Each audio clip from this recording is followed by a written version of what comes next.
What's up, guys, and welcome to the video. I have Jacob Hand with me again today. Jacob was the first person I interviewed on this channel, and so just really excited to have him back. Uh, Came third place at the recent London Players Guild tournament held at the Dice Cup in Nottingham. This was the second largest tournament in the UK so far, the first being Shenron Cup, which Jacob won. So congratulations on third place. Very much. Cheers. Um, yeah, unfortunately, you lost to the eventual winner, didn't you, in your And top top cup? four. Yeah, almost made it a double. Uh, No. two largest tournaments in the UK, a very impressive record. So you played Hirudegarn on the day, and I'm just gonna bring your deck list up for the viewers. So yeah, do you wanna just go through why you picked the leader and certain deck choices? I was completely all over the place for this tournament on what I was going to play for a while. I knew it was coming up. Obviously, we'd mentioned it at TCG Con opening. Yep. Basically, what I said to myself, I said early on that I just wasn't going to play Storm. I really that I agreed with. I don't like playing it. I don't enjoy playing it, so I just wasn't going to play it. Clearly, the best deck for the event. Obviously, it came first. Mhm. Kind of putting myself at somewhat of a handicap by making that choice, but I don't regret making that choice because I played were super tired, and I can't say I was massively fatigued by the tournament because Red Blue is just quite a simple deck to play. Yeah. After that, it did kind of seem like it was either going to be Red Blue or Droids that I went with. I did some messing around with U7 Freezer, but I didn't really get on with that deck either. I decided I was playing Red Blue. It was then a choice of Pan or Hirudegarn. Mhm. In America, Pan seems to have been doing marginally better, especially at the Atlanta tournament, I think it was. Pan certainly Yeah. had a much better Recently, yeah. representation than Hirudegarn. I was kind of looking at the reasons for that, and I think it's because the metagame there has gone so much wider than it has here because of World Martial Arts and Ultimate Box, Yeah. that Storm isn't like the only other contender.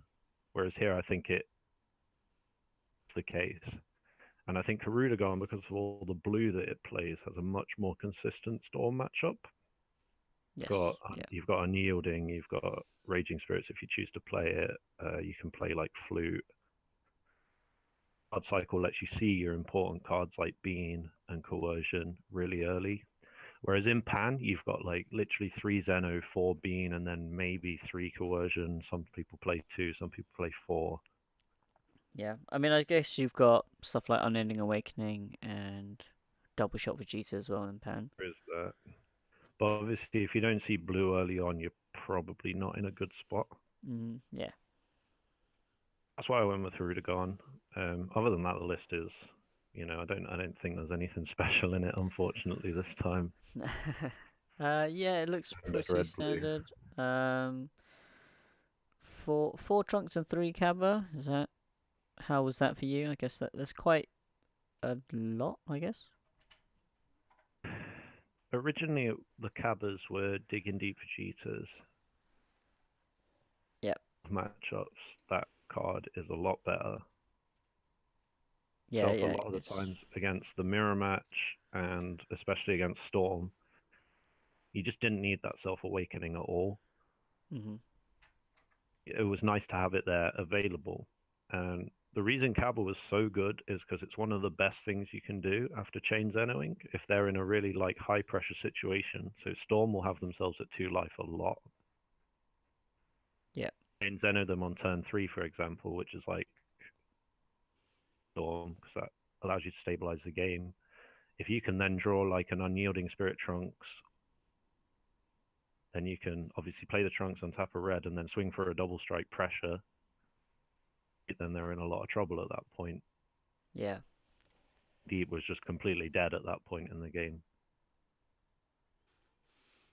It was just there as pressure after Chain Zeno, if that makes sense, but then it was also usable as an awakening tool.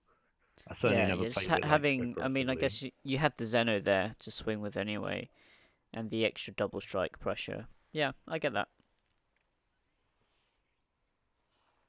That um, burst attack was, I think that was fine at three. I've seen people playing four. A lot of the time it ended up in energy. It was just when you're against the mirror or cell chain that it was like important to keep it in circulation. Mm. I mean, yeah, A you further in draw a lot with destruction this deck chamber. anyway. Further in destruction chamber was kind of like out for it because obviously you need the red targets. Yeah. Like FD Champa does the same thing as Saiyan Carver post chain Zeno because obviously you attack with the Zeno and then you've got the one energy and it turns your Zeno into a Saiyan Carver if that makes sense. Mm-hmm. This deck really doesn't have much room for like innovation, especially without World Martial Arts and the Ultimate Box. Because obviously, when you've got World Martial Arts, you can run like the Dark Duo Deborahs people were playing, and some people were maining Vegetos from the Yeah. Ultimate Box. But like now, it's like pretty cookie cutter. Yeah. I mean, you would have what maybe you would consider the Videl Negate from World Martial Arts.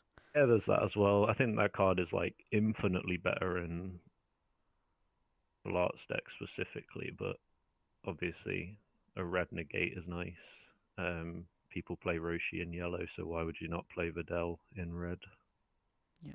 Um, you've got three coercions, so did you find three negates enough for the day? Yeah, so coercion came up like when I needed it. It was good against like double strikers that I just probably wasn't going to be able to or didn't really want to combo out of, so I could just like stop it there.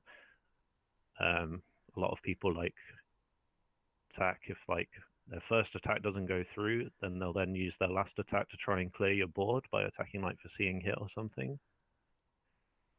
Coercion that, then the foreseeing hit stays on field, and they're a bit. Um, Coercion. The reason I didn't want four is because um, the top four that I lost against Storm. Just every time you have the coercion and you're saving it for the big double strike, they've always got the bad ring, so it's just like a complete neg. Yeah. Sure. how Sure. I how I lost both of those games in that match. Just like I was saving the coercion, and then you just had the bad ring, and it's just, feels bad, man. Yeah. Yeah. To be honest, I mean, looking at the list, the space is very tight as well. So, in the side, did the Jackos do well for you? Yeah, so Jacko was only in there for Storm. I don't think I'd side it against anything else. Players I played in top eight, all three of them went in. Um, game two in top four, which was the game that I won. Yep. And then in the third place playoff against Joshua Passy in like game two and three, because I lost game one and then I won game two and three, and like Jacko was just so good. He like full comboed to try and kill me, like absolutely like melted his hand out. It being a 15k combo technically was like enough, Yeah. but then obviously you've got the dual utility of it being able to bounce back the Bardock or attack after that, or if you've got the coercion for the other attack after that and they can't untap the energy to do it again, then you just end their turn. Yeah. Yeah. Really good, like where it needed to be good, but against everything else, it like never went in. Sure. Yeah. Yeah. It doesn't really do much for anything else, but yeah, a 15k zero cost combo, very It's like good. insane. Especially against Storm when they're hitting you with 10ks Yeah. and stuff. So yep, and the third Fu Scientist Fu for droids, I guess. It was for droids, I guess. It was mainly for the mirror because like that card is so amazing in the mirror. Like if you draw that off Zeno either aggressively or defensively, like that's just the best thing you can be drawing off Zeno. Okay, Because like yeah, obviously like Saiyan Cab is like a technically a draw one 15k double strike for one mana. Scientist Fu's a 25k double strike draw two for one mana, which is like yeah, energy. Sorry, yeah, it's and insane. if you have your awakened turn and if your leader ability goes off after you Zeno as well. Very strong. Um, Droid, the Banishers went in rather than 3 foos. I'd just play 2 Scientists and 2 Banishers because obviously you want to get rid of that big 7-drop cell. yep, yep. Okay. Yeah. So, what were your matchups like on the day? Round 1 was against a guy from my locals game night. It was Ryan Newton playing Baby. I think it was pure red. Obviously trying to get the 6-drop out. I've played him a few times and the games have always gone really long because the way he's built his deck is like really good at recurring a board, which is obviously not what you want when you're playing Chain Zeno. Yeah. Like stupidly long, um, like 2 or 3 times, and he just built a board up after every time. Eventually, I managed to grind him out with seeing hits. Game 2 was So you Zenoed him 2 or 3 times. like chain attack into Zeno like 2 or 3 times. It was crazy. Wow. It was kind of the same. I think he got like an attack in that I wasn't expecting, like from an overrealm or something. I just hadn't prepared for it at all, which put me down to 3 life.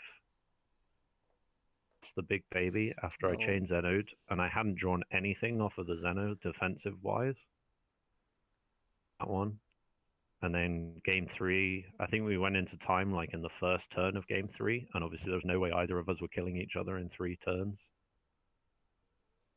yeah. That just like ended in a draw. Okay. So game 2, I still got like paired down because I'm against someone who was X1. It was androids.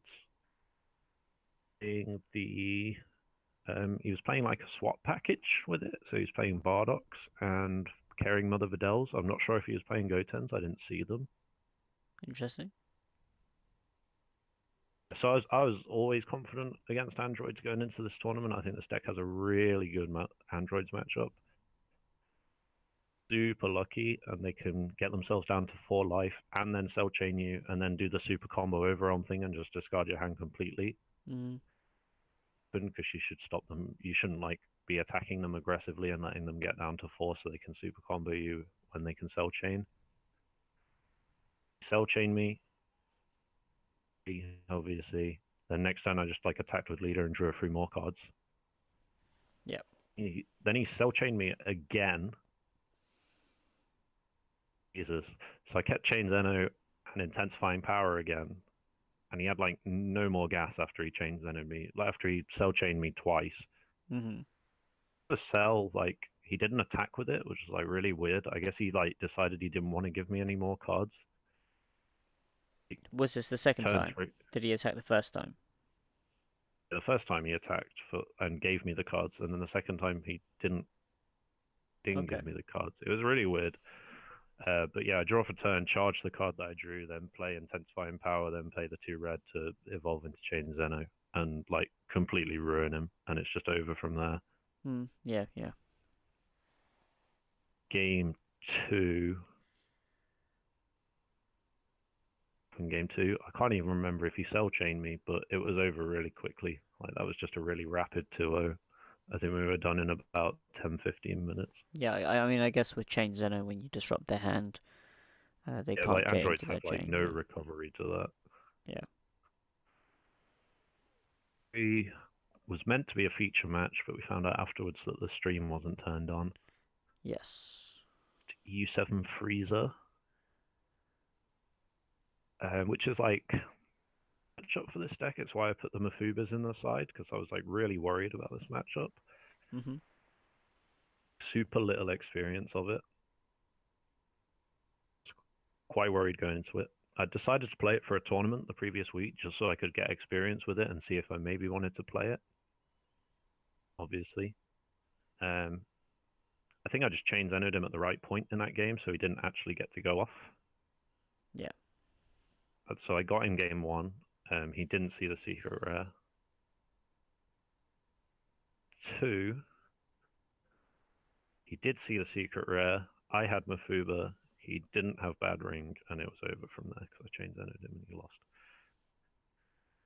It was like a fairly clean 2-0. I made a slight like technical error in the last round. I was given like a minor warning for that. That was fine. Okay. Like the game had gone on for so long, because obviously he'd got his secret rare out. So I just like naturally assumed that I was on 4 life. So I super comboed when I was going all in to kill him. Oh, okay. I like discarded a card and went to draw, and then the guy like stopped me, and I was like, oh yeah, you're right. And Pierre came over and was just like, oh yeah, well you'll have to use the super combo for 0 combo. You see, take the card that you discarded back. I was like, yeah, that's fine. And then the attack went through anyway, and he died. Okay. Oh, so you actually won unawakened. Yeah. Nice. 7 freezer like is never aggressive. No, no. I mean, Like they don't don't need really to do be. anything until turn 5, so I Yeah, guess if you that chain was Xenos like them before that, you disrupt them quite a bit. 100%. It was a really scary matchup, but fortunately I came out all right on the other side of it. Oh yeah, I've lost to chain Xenos. I think not chain Xenos. I've lost to Freezer. I think I was on 7 One of life. those It's decks, isn't ridiculous. it? Like just really scary. Yeah.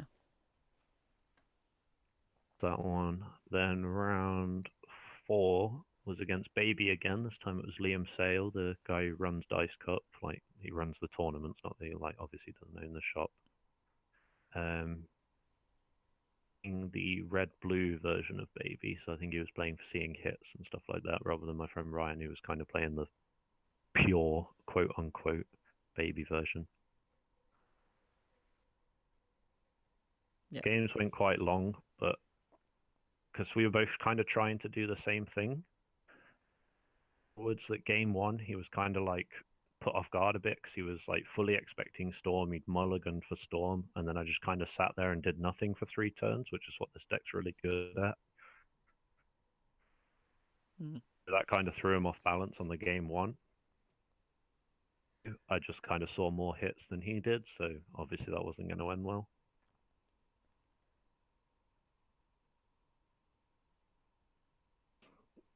I'm pretty sure that was 2-0.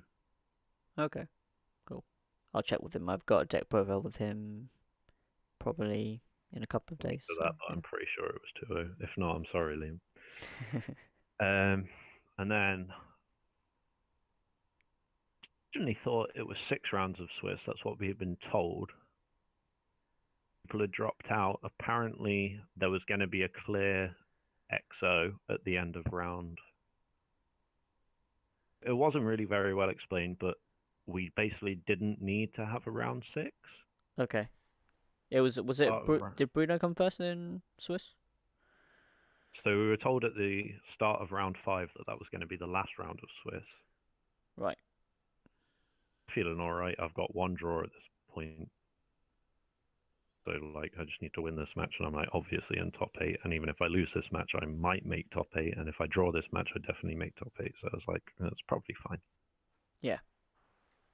Parry Briggs, so he runs the, like, Nottingham YouTube channel with Joshua Passy. And he comes to game night a lot, so he lives in Derby. He's a local. So I knew his deck, which I think a big reason he does so well with his Universe 7 Gohan deck is because what he's doing before, so I kind of knew what was going on. I did get thrown off a bit because I was fully expecting Chain Zeno the entire match. He wasn't playing it anymore after the games. I was like, oh bloody hell, I was playing around that the whole time. For those who don't know, I'm sure he'll do a profile of it at some point, or he has done in the past. But He he never plays showed like me his Universe chain 7 Xeno Gohan, list. but then he plays like a blue red shell in it as well, so like similar to what I'm playing. Yeah. It replaces quite a few cards with the Universe 7 package. He also plays the Gohan that summons like 3 Universe 7s with cost 3 or less from hand when you Yeah. build Result it. of training. Like crazy. Like every time I foreseen hit and saw that while he had the focus mind on field, I was like, yoink. You're not playing that. And when he did play it, it was like insane because he summoned like obviously the one drop, which lets him search the top seven. He summoned a super combo, which obviously he can just like combo with from field.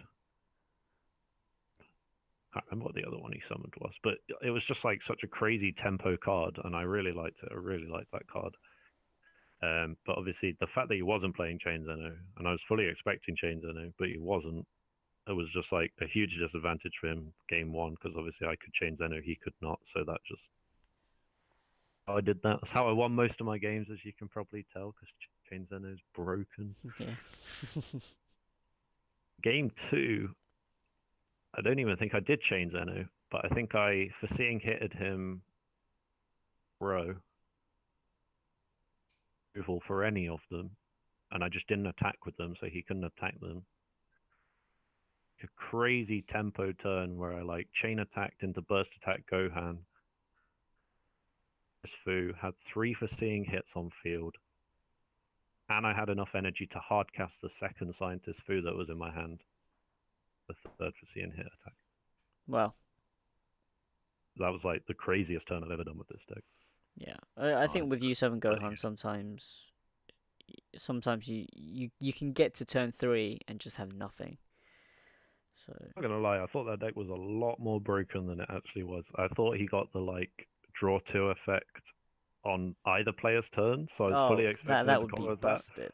I was really scared like that he was gonna do that, but then like he told me at the end that it didn't. I was like, oh right, I wondered why he didn't do that. So yeah, finished XO1, so one draw, second place in Swiss behind Bruno. Nice. Who came first? I'm pretty sure he comes first at everything, so why wouldn't it be Bruno? You didn't win though. Yeah, that's true. Well, I was really annoyed. I'll get on to it in a minute. Top eight was against testing with a lot. Tristan, he's kind of a newcomer to the game. Basically, play Yu-Gi-Oh with him a lot. The previous Dragon Ball tournament, I was like, oh, if you can win it, I can win it. I'll get into it. So I've like taught him everything he knows. Built the deck for him. It was blue green Soul Striker. Oh The right, reason, okay, yeah. yeah, I think the reason he went for that was because me and him had been like the deck that we were going to play for the tournament was Super Saiyan 3 blue green. Yeah. A lot of testing with that deck. And like we were fully believing that it was the best deck for that tournament. 3 got banned and our plans kind of went down the pan. I completely changed tack and went for red blue, but he'd already like kind of bought the green blue cards and obviously didn't have a foundation in the game yet, so he was just kind of like forced into green blue, if that makes sense. Yeah, it's kind of Soul safe, I Striker was the guess. best choice. Particular archetype, so I helped him build the deck, but I had said to him multiple times, you will just get absolutely creamed by red blue decks. Like that deck has no answers for red blue. Hmm. Force them to awaken before they change Zeno. Before you change Zeno, and that's game. Like they have no recovery for that. Yeah. Not to be offensive to the guy, that was like a super easy 2-0 because I've just played him so much, and it always is. Yeah, I That mean, that if matchup is you super free. yeah, if it's a good matchup for you and you know your opponent's deck inside out, then there's not really much they can do. And so top four I knew was Self and Androids, and I was like praying for Androids because Androids is a vastly better matchup than Storm is. Yep. Storm, obviously, the odds were not in my favor anyway. I was probably going to get Storm. So it was against the eventual Wither. I think his name was Niall. It's like an LPG player or something. Yeah. He's from Gillingham, I think. Well, he goes to Gillingham locals. Yeah, that was. It was a streamed game. It was a good game. I don't think I made any. I think I made like too many minor mistakes. To be honest, it was just one of us. Well, one of us just happened to do better. It's kind of an unfavored matchup anyway. Like I mentioned, I was playing at a disadvantage, not playing Storm. Game one, I didn't see any Senzu beans, so that was never going to go well for me. Game two, I saw two Senzu beans, and I chain Zenoed him, so that game was always going to go well for me. It was like really depressing. I saw one Senzu bean, which was like enough to keep me in the game, and he like attacked with finisher and comboed out. So I like go through all my super combos and everything. I'm like comboing up to it. But I think I need 20 more to out combo it. Like I've got one energy left, and I've been like playing all my super combos, trying to draw into a Senzu bean so I can untap energy because my hand's like got loads of 10Ks in it. I guess I'm not doing it. So I tap my last energy for Unbreakable to try and draw the super combo. And of course, I draw the Senzu bean when I tap my last energy. Wow. That goes through, and I lose that game. Happens. Yeah, it happens. It happens. And because it was cash prizes for first, second, and third, obviously there had to be a third place playoff. The guy who lost in top four, who lost to Bruno, Joshua Passy, he was playing Trunk Storm rather than Hirudegarn Storm. And props to the guy, he was playing quite a spicy list. I think he had like 7 or 8 of the free blockers in his main deck. Yeah, Game yeah. I one, think you run a lot of free blockers. Yeah. yeah, like game one when he did that, I was like, unless I chain Zeno this guy, I am never going to kill him ever. Yeah. Too many blockers on the field, and obviously Marseille ain't doing much against that. Unlike it was weird because Pete had to go home to get his train, so he kind of just left the 50 quid on the table and like trusted us to sort it out. Quite casual because obviously we didn't have a judge like gawping at us. Quite laid back. We were just chatting while we played. Yeah. So I can't say I remember much from the technical aspect of it. I could tell like he was quite tired, so he maybe wasn't playing like at his peak. Agree with me on that because of the amount of times that he said he was really tired and he was just done with playing Storm. Yeah. A strong game one, but then game two and three just kind of seemed to like peter out a bit. And um, game though, really nice guy. Nice way to end the day. Nice 50 quid. Yeah, nice 50 quid. Pay for the travel and everything, which is all you can want. That was the end of the tournament. Only lost one match, which was to the eventual winner, so can't complain too much. Yeah. Yeah. Sounds. Yeah. It sounds like the deck was really solid. So the only match you lost was against Hirudegarn Storm, and you beat Trunk Storm in the end. So did well. Do you think you'll be playing this into World Martial Arts Tournament? Martial arts, I am a massive fan of World Martial Arts. I enjoy pretty much every deck in that set, so I will definitely not be playing this deck when that comes out. I will Okay. be playing everything but this deck when that comes out. Nice. Nice. A necessary evil because I wanted to do kind of well without wanting to kill myself for this tournament. Yeah. Yeah. Well. Hercule's really fun, Announcer's really fun, Oob's really fun, Jackie Chun's really fun. I love it all. Well, sounds good. Um.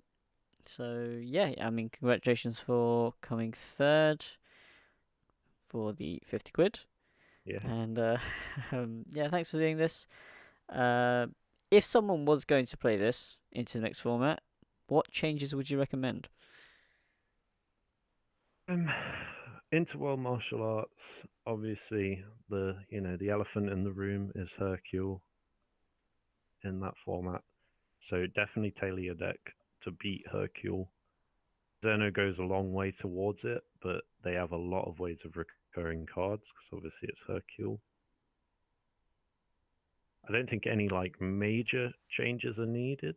I think your overwhelm cards are your biggest flex spots depending on the format. So if you're going to play a lot of Storm, maybe bump Masayan up to 2. Not, maybe cut it and play 3 Scientist. Senzu Bean is like, your best card. That's why you're playing this deck. I don't think this deck would be half as good without the blue package. Hmm. Like I said, there's not really like flex in this deck at all.